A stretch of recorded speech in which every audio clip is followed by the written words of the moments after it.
Series start होती है और हम प्रोसिक्यूटर माँ को देखते हैं जो किसी विक्टिम के फोन को ट्रेस करने में लगा था। अभी तक किसी भी ऑफिसर्स को विक्टिम की बॉडी नहीं मिली थी। तभी इसे इसके कलीग का कॉल आता है जहाँ ये इससे बताते हैं कि उन्हें किसी का कॉल आया था और उसने विक्टिम की बॉडी हमें कहाँ मिलेगी उस चीज की खबर दी है, तो तुम जल्दी से उस लोकेशन पर पहुंचो। ये बात सुनते ही माँ जल्दी से लोकेशन पर जाने के लिए निकलता है। दूसरी तरफ हम उसी लोकेशन पर किसी और को देखते हैं जिसके हाथ में विक्टिम का फोन होता है। थोड़ा और आगे जाने पर इसे एक बॉडी मिलती है। तभी पीछे से प्रोसिक्यूटर माँ यहाँ आता है और इसे देख लेता है। ये कोई लड़का नहीं बल्कि एक लड़की होती है। अब माँ को लग रहा था कि ये लड़की ही किलर है और इस लड़की को लगता है कि माँ ही किलर है, जिसके बाद ये दोनों एक दूसरे से भिड़ जाते हैं। कुछ ही देर में यहाँ पुलिस वाले भी आ गए थे और इन दोनों को अलग करते हैं। लड़की सारा सबूत पुलिस को देती है और यहाँ से जाने लगती है, लेकिन प्रोसिक्यूटर माँ इसे रोकते हुए पूछता है कि आखिर तुम्हें बॉडी के बारे में कैसे पता चला। ये कुछ कहती तभी पीछे से माँ को कोई आवाज लगाता है। माँ जैसे ही पीछे मुड़ता है ये लड़की गायब हो जाती है। ये लड़की को हर तरफ खोजता है लेकिन ये इसे नहीं मिलती। तभी हम देखते हैं कि ये लड़की दूर खड़ी होकर किसी आत्मा से बातें कर रही होती है। असल में इस लड़की का नाम योरी होता है जिसे आत्माएं दिखती थी और ये इनसे बातें भी कर सकती थी। इसी वजह से विक्टिम की आत्मा ने इसे बताया कि मेरी बॉडी को किलर ने कहाँ छुपाया है। जाते जाते योरी आत्मा से कहती है कि अब तुम्हारे गुनहगारों को सजा मिल जाएगी। वैसे शायद इसकी पत्नी ने ही इसकी फील्डिंग सेट कर दी थी। अब ये आत्मा यहाँ से गायब हो जाती है, जिसके बाद हम योरी के पास्ट को देखते हैं जहाँ हमें पता चलता है कि ये एक बहुत बड़ी फैमिली बैकग्राउंड से आती है। साथ ही ये रीना होटल की सीईओ भी थी। इसकी लाइफ में एक लड़का था जिसे योरी की सारी चीजें पता होती थी। वो ये भी जानता था कि इसे भूत दिखते हैं। फिर भी वो लड़का इसे प्रपोज कर देता है और कुछ ही टाइम में इन दोनों की शादी का दिन आ जाता है। वैसे योरी हमेशा अपने हाथों में ग्लव्स पहना करती थी, क्योंकि अगर इसने अपना हाथ किसी के भी हाथ पर रखा तो उसे भी भूत दिखने लगते थे। जिस दिन लड़के ने इसे प्रपोज किया था उसने रिंग पहनाने से पहले योरी का ग्लव्स निकाल दिया था और यही वजह थी जो शादी वाले दिन लड़के को भूत दिखने लगते हैं। और तो और ये आत्माएं इसे बहुत परेशान करती हैं, जिससे डर कर ये लड़का शादी तोड़ देता है और ये इस चीज से काफी टूट जाती है। लेकिन ये समझ चुकी थी कि आत्माओं से बचा नहीं जा सकता, इसीलिए ये डिसाइड करती है कि वो आत्माओं की हेल्प करेगी और उनसे कभी डरेगी नहीं। अब सीन प्रेजेंट में आता है जहाँ प्रोसिक्यूटर माँ एक नए केस पर काम कर रहा होता है जिसमें सबूत न होने पर आरोपी को रिहा कर दिया जाता है। वैसे ये बंदा मिस्टर पार्क होता है जो कि शहर के जाने माने मिनिस्टर का लड़का था। इस पे अपनी ही गर्लफ्रेंड को मारने का आरोप लगा था, लेकिन माँ को इसकी गर्लफ्रेंड की ना बॉडी मिली थी और ना ही मिस्टर पार्क के खिलाफ कोई सबूत मिला था। अब कोर्ट से बाहर आने के बाद मिस्टर पार्क माँ को चिढ़ाते हुए कहता है कि अब तुम क्या करोगे, मैं तो बेगुनाह साबित हो गया। इस बात पर माँ कहता है कि आज सबूत नहीं मिला लेकिन कभी तो मिलेगा, तब मैं तुम्हें देख लूंगा। अब घर जाते वक्त माँ को उसकी दादी का कॉल आता है। वो इसे प्रेयर करने के लिए टेंपल बुलाती है। थोड़ी देर में ही ये दादी के पास पहुँचता है, जहाँ प्रेयर के बाद दादी इससे कहती है कि तुम ईयर ऑफ ब्लैक मंकी में पैदा हुए किसी भी लड़की के साथ कोई रिश्ता नहीं रखोगे। जिसपे माँ कहता है कि मेरे पास इतना टाइम ही नहीं है कि मैं किसी लड़की को डेट करूं। अब रात में एक टैक्सी ड्राइवर को कुछ लोग मार देते हैं। वहीं योरी अपने होटल आती है। तभी एक छोटी बच्ची इसके सामने आ गिरती है। ये इसे उठाना तो चाह रही होती है, लेकिन ये अपनी मुसीबत बच्ची को नहीं देना चाहती थी।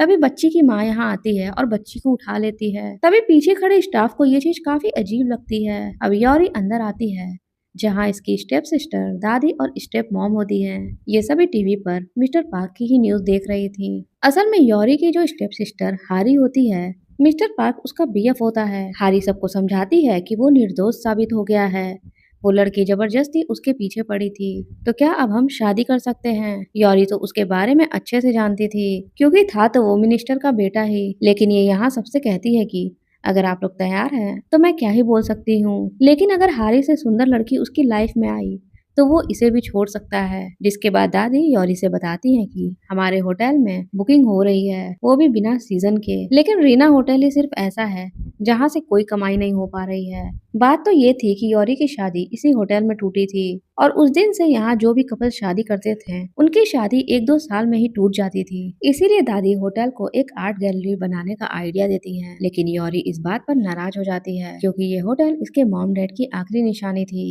ये यहाँ ज्यादा कुछ नहीं बोलती और गुस्से में घर चली जाती है। यहाँ ये खुद के लिए खाना ऑर्डर करती है और अपनी पुरानी बातें याद करके थोड़ा उदास हो जाती है। कुछ देर बाद जैसे ही ये सोने जाती है, इसे एक आत्मा परेशान करने लगती है, जिसके बाद योरी आत्मा के कहने पर घर से बाहर आती है ताकि ये इसके मर्डर की बात पुलिस को बता सके और उसकी बॉडी को खोज सके। दूसरी तरफ माँ अपने कलीग के साथ ड्रिंक कर रहा होता है। ड्रिंक करने के बाद ये एक स्टोर में जाता है। यहीं पर इसे एक बंदा दिखता है। इसके शूज और पैंट पर मिट्टी लगी हुई थी।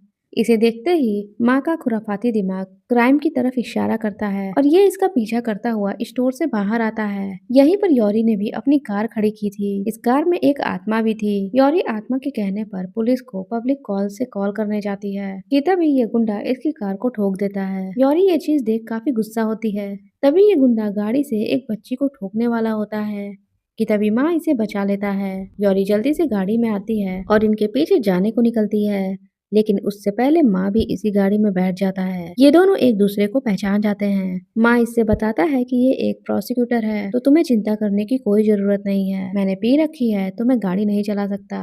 हमें उन दोनों को पकड़ना ही होगा। अब योरी हार मानकर गाड़ी चलाती है। पीछे बैठा भूत इसे रास्ता दिखा रहा होता है। माँ बार बार इससे यही पूछ रहा था कि आखिर तुम किससे बात कर रही हो। योरी एक दो बार बताती भी है कि मैं भूतों से बात करती हूँ, लेकिन ये इसकी बातों पर यकीन नहीं करता। अब फाइनली ये गुंडों के पास पहुँचते हैं और माँ इन दोनों को खूब मारता है। अब तक पुलिस वाले भी यहाँ पहुँच चुके थे कि तभी योरी माँ को डिग्गी खोलने का इशारा करती है। माँ डिग्गी खोलता है और ये हैरान रह जाता है क्योंकि इसमें किसी की बॉडी थी। असल में जिस कैब ड्राइवर को उस रात मारा गया था, ये बॉडी उसी की होती है और जो आत्मा योरी के साथ आई थी वो इसी ड्राइवर की थी। योरी आत्मा को अलविदा बोलकर यहाँ से निकल जाती है।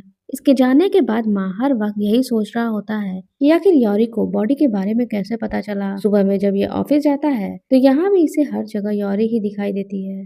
तभी इसका कलीग इसे एक फोटो दिखाते हुए कहता है कि उस रात जंगल में जिस बॉडी की खबर हमें मिली थी, उसका फोन ऑन होने से 30 मिनट पहले पास वाले पब्लिक फोन से किसी ने कॉल किया था। उसी ने हमें बॉडी के बारे में भी बताया था, लेकिन यहाँ फोटो में किसी का फेस नहीं दिख रहा होता है। तभी तीसरा कलीग बताता है कि ये शूज तो बहुत महंगे हैं। पूरे कोरिया में सिर्फ 3 लोगों के पास ही ये शूज हैं। 2 तो यूएस चले गए हैं और एक जो है वो किसी से मिलती ही नहीं है। शूज देखकर माँ को लगता है कि उसने इस शूज को कहीं तो देखा है। अगले दिन ही ये रीना होटल आ जाता है, यानी कि वो लड़की योरी ही होती है।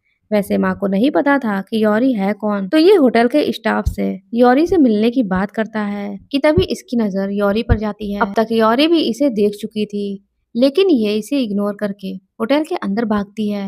माँ भी इसका पीछा करते हुए ऊपर आ जाता है। जैसे ही ये अपने ऑफिस में जाती है, माँ भी इसके पीछे पीछे यहाँ तक आ गया था। ये ऑफिस का डोर जैसे ही खुलता है, पीछे से योरी भी डोर के पास ही खड़ी होती है। डोर खोलने की वजह से योरी गिरती है, लेकिन माँ तुरंत ही इसका हाथ थाम लेता है। वैसे इसने ग्लव्स भी नहीं पहने थे, लेकिन ये अपना हाथ टच नहीं होने देती और खुद को संभाल लेती है। जिसके बाद माँ इससे पूछता है कि क्या तुम ही यहाँ की सीईओ हो, लेकिन तुम मुझे देखते ही भागी क्यों थी। योरी कहती है कि मैं तो बस तुम्हें इग्नोर कर रही थी। फिर ये इससे पूछता है कि आखिर तुम्हें पता कैसे चला कि बॉडी कहाँ है, जिस पे ये कहती है कि मुझे उनकी आत्माओं ने बताया है, लेकिन ये इस पे यकीन नहीं करता।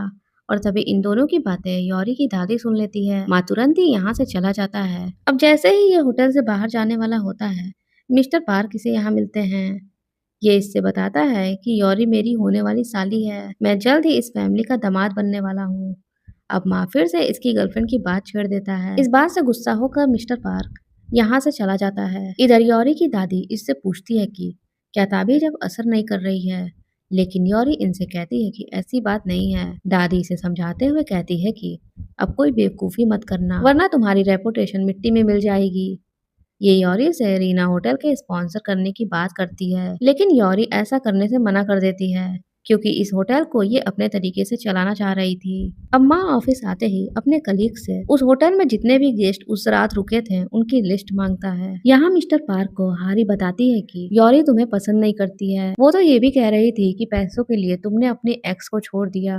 अब मिस्टर पार्क गुस्से में योरी के ऑफिस में आता है और इससे पूछता है कि आखिर तुम मेरे बारे में गलत अफवाहें क्यों फैला रही हो, जिस पे योरी कहती है कि तुम किसी के लायक ही नहीं हो। तुम्हारी गर्लफ्रेंड गायब होने से पहले होटल आई थी, उसने मुझसे बात भी की थी और उसी ने मुझे बताया था कि वो प्रेग्नेंट है और उस वक्त तुमने उसका साथ छोड़ दिया। जिस पे ये कहता है कि क्या ही बोल रही हो, ऐसा कुछ नहीं है। अब योरी कहती है कि तुम, मैं और तुम्हारी गर्लफ्रेंड एक मीटिंग कर लेते हैं, जिससे कि सही क्या है और गलत क्या है पता चल जाएगा। अब ये डर कर कहता है कि हम मरे हुए के साथ मीटिंग कैसे कर सकते हैं। वैसे अभी तक उसकी गर्लफ्रेंड की बॉडी नहीं मिली थी और किसी को ये भी नहीं पता था कि वो जिंदा है कि मर गई।